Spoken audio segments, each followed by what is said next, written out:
The only thing you should be procrastinating about is procrastination itself. How many times have you made up your mind to get some work done, only to find yourself doing everything else besides the work itself? Well, if you could relate to that question, then don't feel bad because we have all been there. Oftentimes, the amount of stress we get from being guilty of procrastination is higher than the stress from the actual work itself. Procrastination is like the thief of time, and the worst thing about it is that you know why you're failing.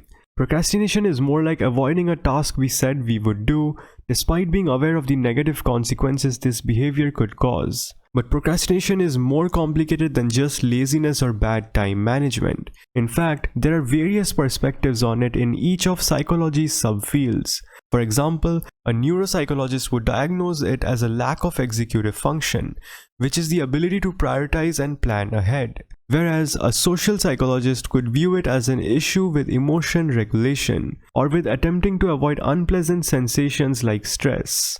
But regardless of the various perspectives, we can all agree that procrastination in general is not a good thing. If you had to look into or understand the mind of a procrastinator, it would seem that procrastinators are more inclined toward instant gratification as compared to non-procrastinators who have their minds more inclined toward rational decision making. Procrastinators live entirely in the present and aren't bothered by the past or future. They are more inclined towards things that are easy and fun as an effect of instant gratification. Now, every human brain possesses the ability to make rational decisions, even procrastinators.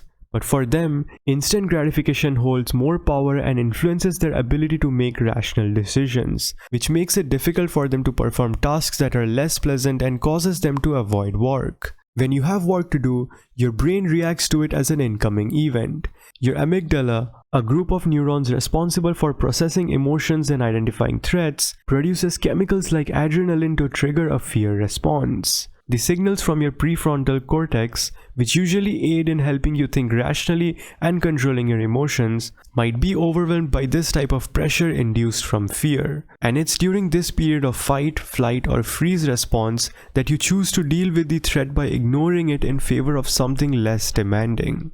Most procrastinators fail to understand that when you avoid a task because it seems difficult or challenging, the perception of how difficult that task is increases with time. So the more you put off doing your work, the more difficult it might start to seem when you think about it again, and believe me, you will think about that task sooner or later. Studies show that procrastinators often have a higher fear of failure, but generating fear in any form often leads to stress. And stress can induce anxiety and depression. You can tell just by this that procrastination comes with a heavy price. Even though it might seem you're relaxing while avoiding all your work, what's building up inside your body is a chain of negative behavioral tendencies. So what can you do to avoid procrastination? Well, in order to reduce the induced stress from procrastination, it's very important to address these negative emotions. Addressing these problems on your own provides mental clarity on such issues. You could journal the emotions felt before the stress was induced and connect the dots to understand the reason behind feeling stressed. This could help you stay prepared for any future stress-induced situations because you made sure to deal with such problems